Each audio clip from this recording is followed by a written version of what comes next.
Seja bem-vindo, prezado ouvinte, para mais um estudo sobre o tema Fim dos Tempos. E hoje queremos falar a respeito de um assunto muito importante também, o Anticristo e a sua meretriz. Antes disso, uma pequena recapitulação. Nós vimos que haverá o Tribunal de Cristo, onde pessoas terão o seu galardão ou perda. Nós vimos também que nos tempos finais o cristianismo será odiado e perseguido.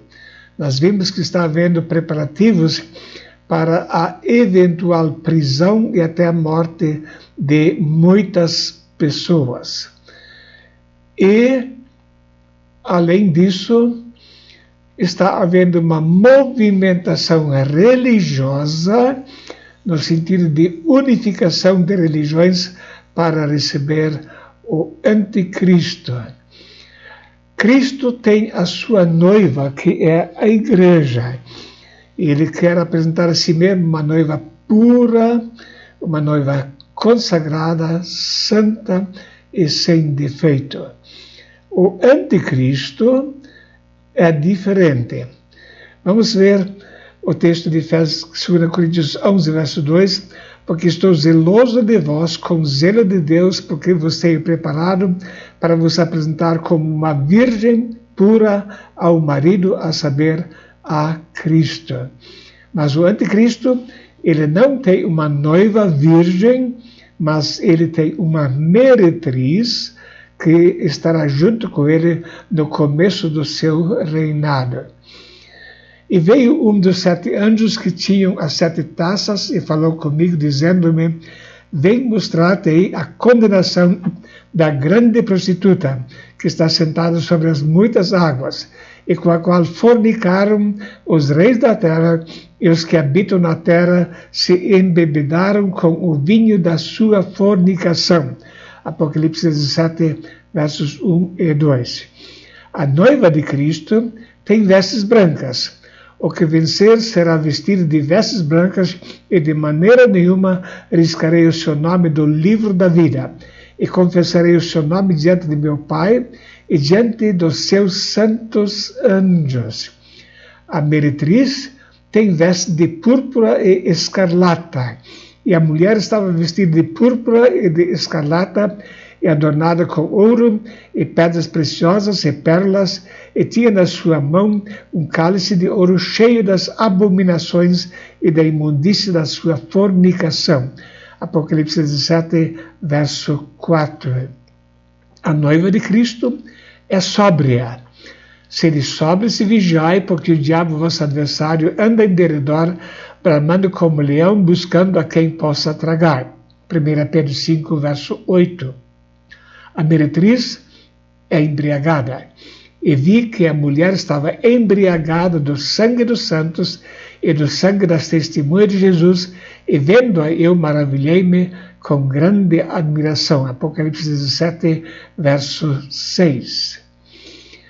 A noiva de Cristo é submissa a ele, de sorte que assim como a igreja está sujeita a Cristo, assim também as mulheres serão sujeitas em tudo a seus maridos. Ao contrário, a meretriz é dominadora. E levou-me em espelho a um deserto, e vi uma mulher sentada sobre uma besta de cor de escarlata, que estava cheia de nome de blasfêmia, e tinha 7 cabeças e 10 chifres. Apocalipse 17, 3. Então ela estava montada, assentada sobre a besta, exercendo poder sobre essa besta no início do seu governo. A noiva de Cristo não é deste mundo. Dê-lhes a tua palavra, e o mundo os odiou, porque não são do mundo, assim como eu do mundo não sou. A prostituta, sim, é deste mundo. E disse-me: as águas que viste onde se assenta a prostituta são povos e multidões e nações e línguas.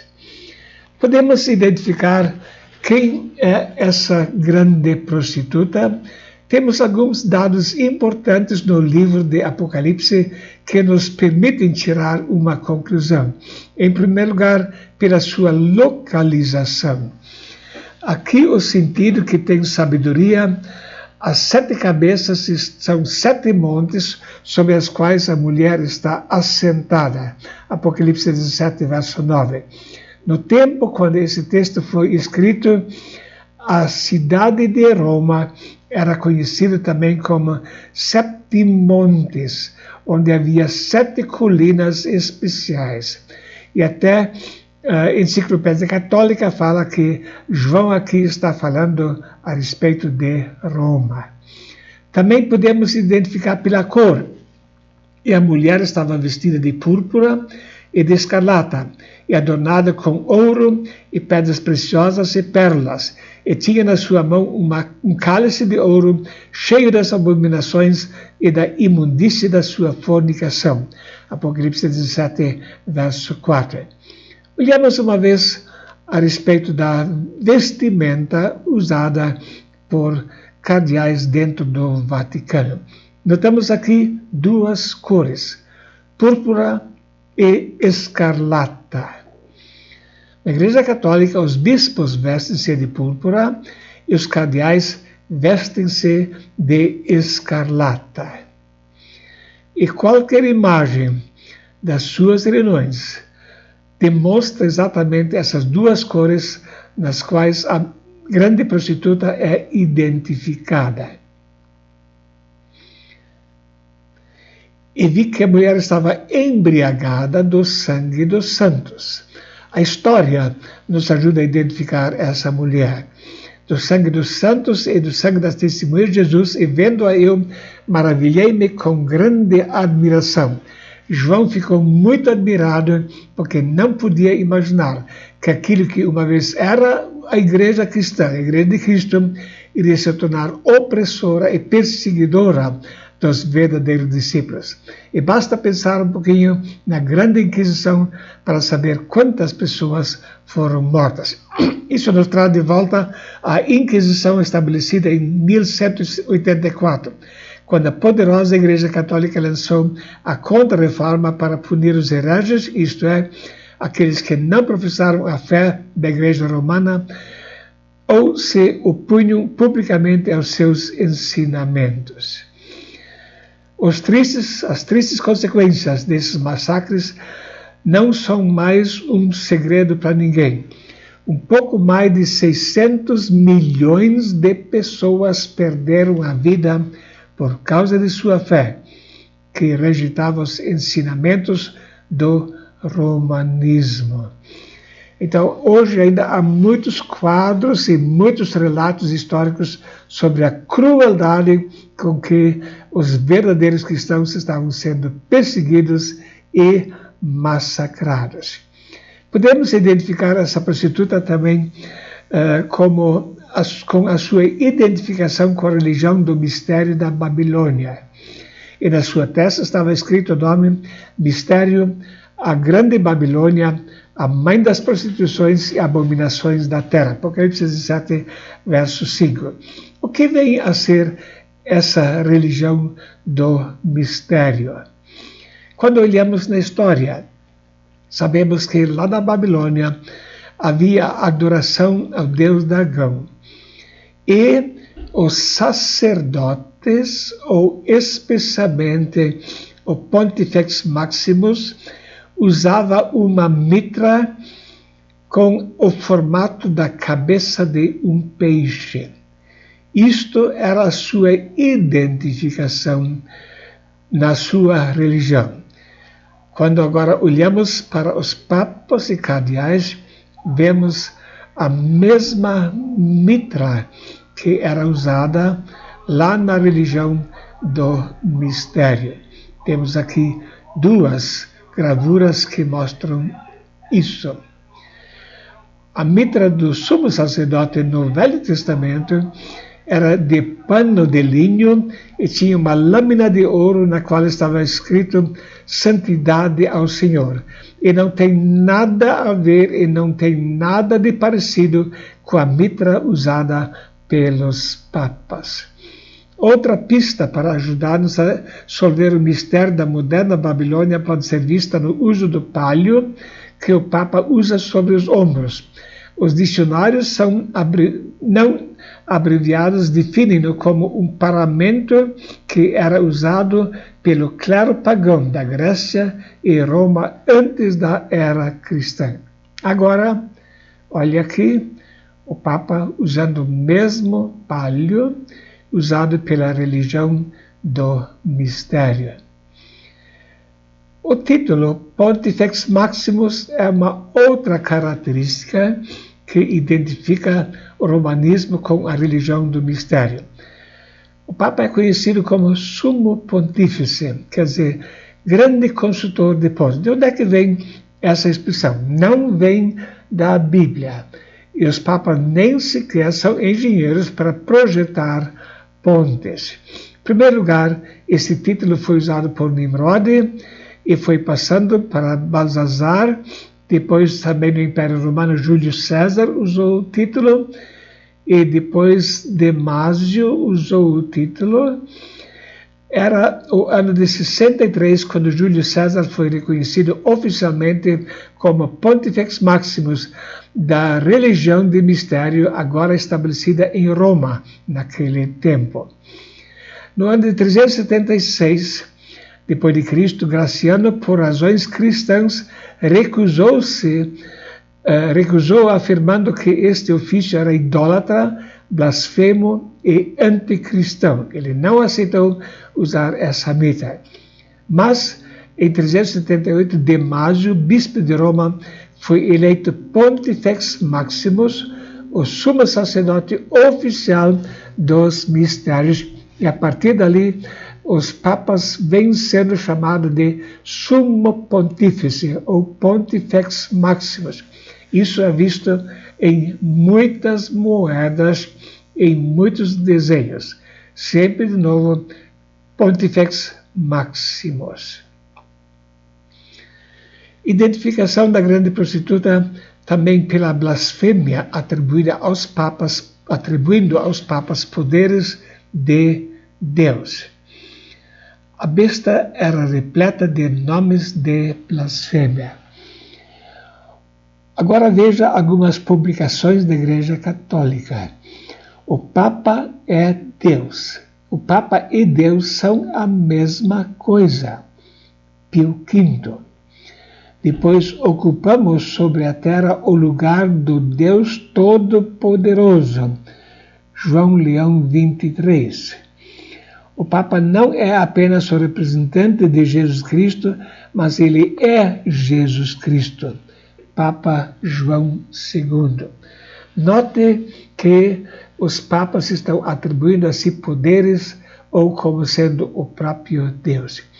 E a mulher que viste é a grande cidade que reina sobre os reis da terra. E realmente o papado tem tido uma tremenda influência, ainda tem, sobre os reis do mundo. Conhecemos essa imagem?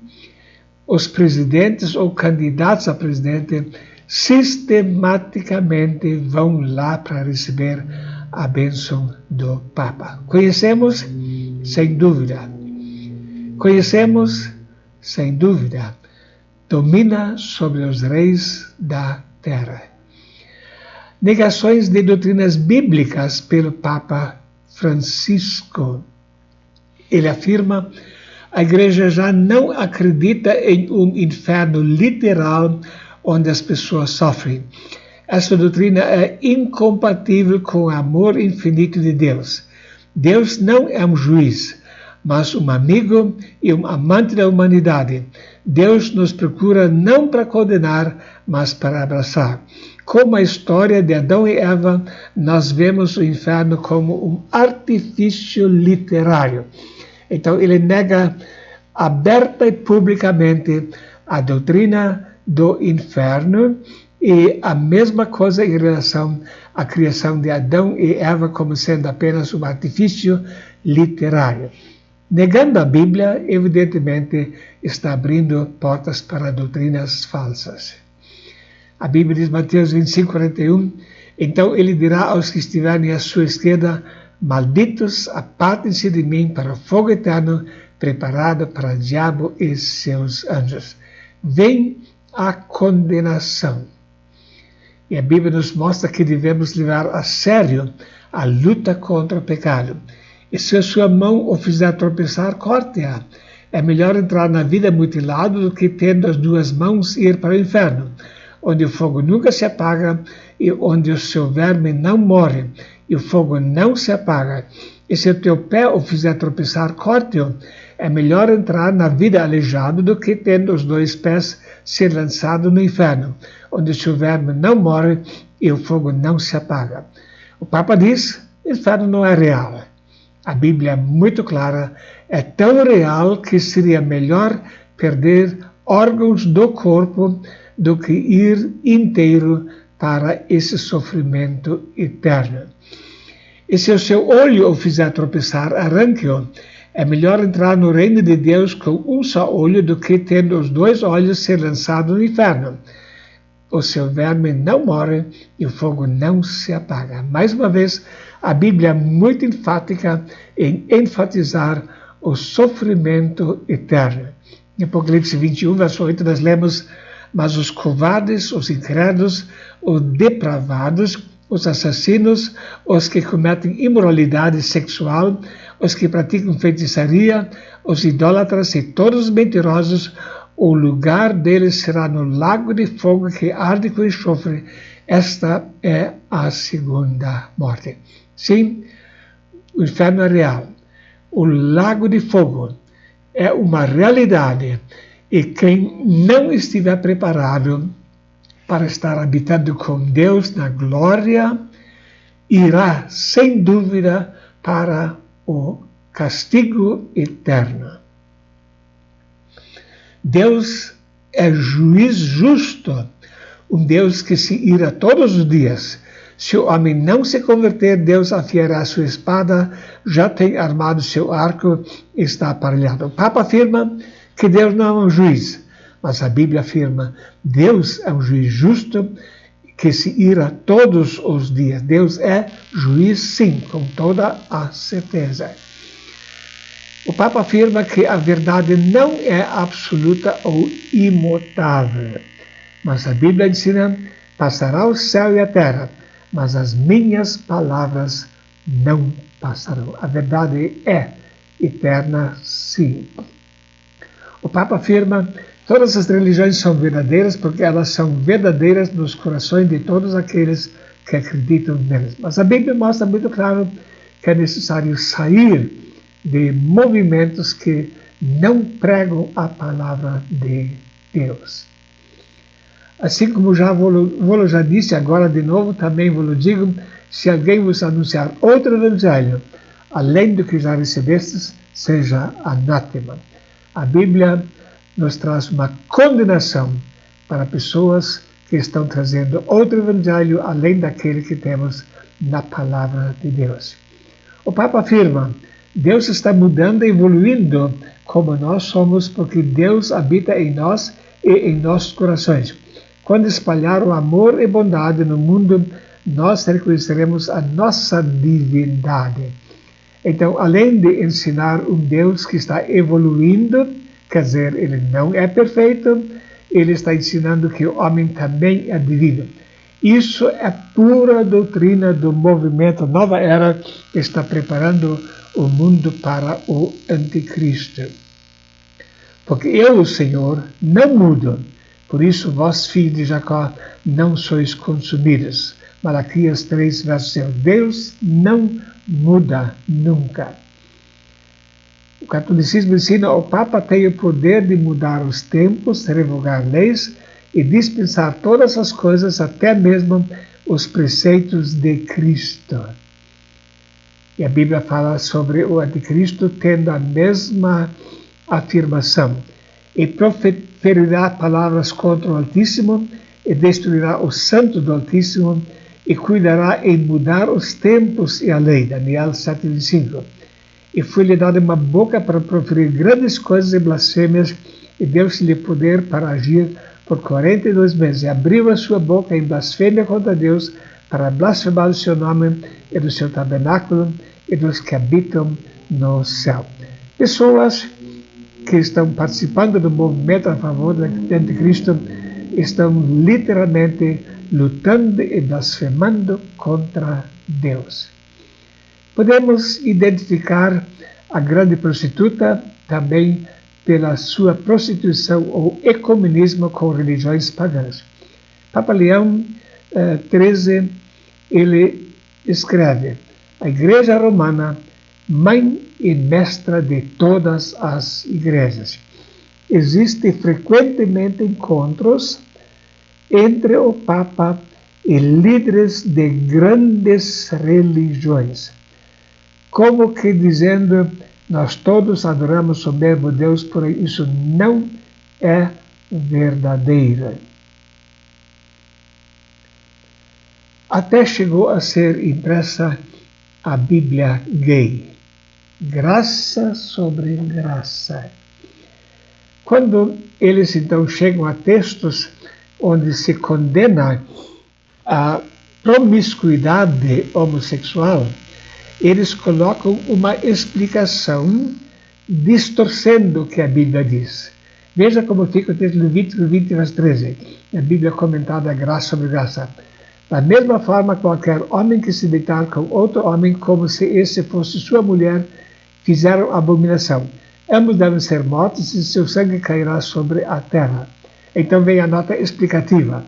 O texto se refere a uma possível relação de adultério, pois se relata um homem que tem mulher, ou seja, casado, e mesmo assim tem relações sexuais com outro homem, usando-o como passivo na relação. Isso é uma deturpação do ensino da palavra de Deus.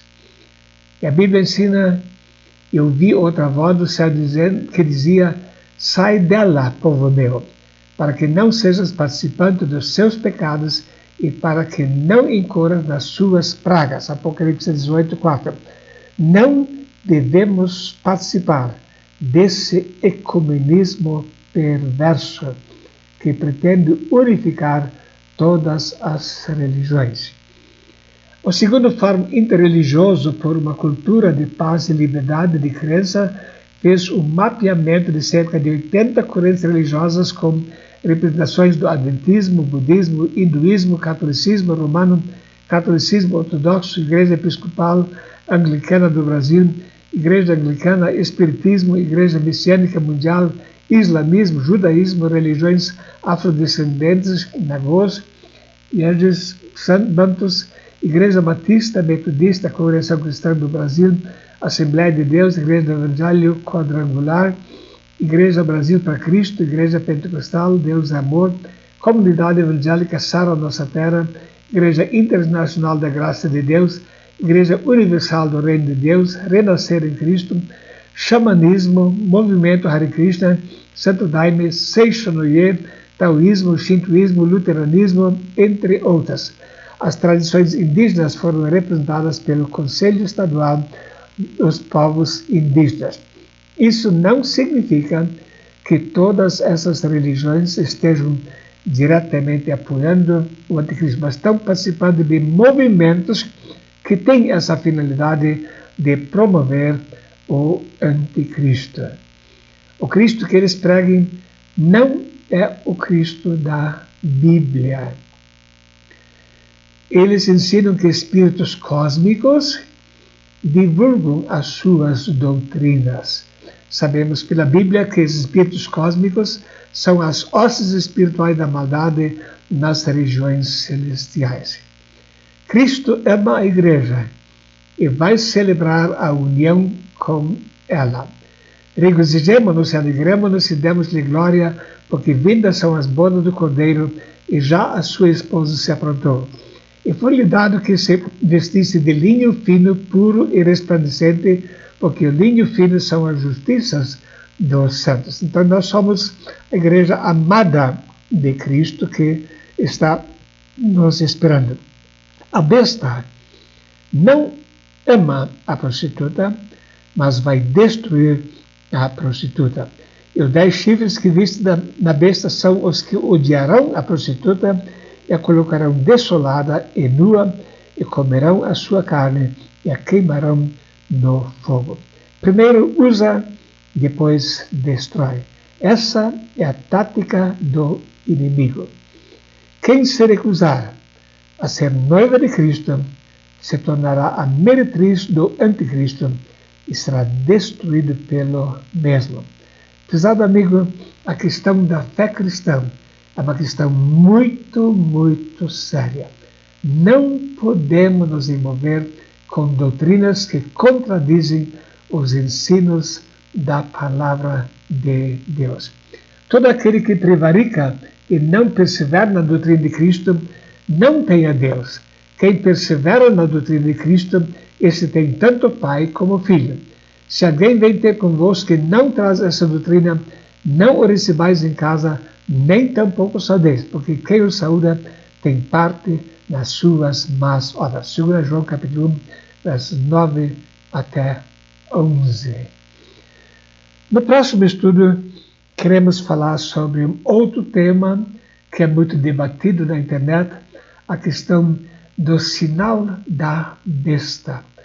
Há muitas afirmações, muitas especulações, e é importante ver o que a Bíblia realmente fala a esse respeito.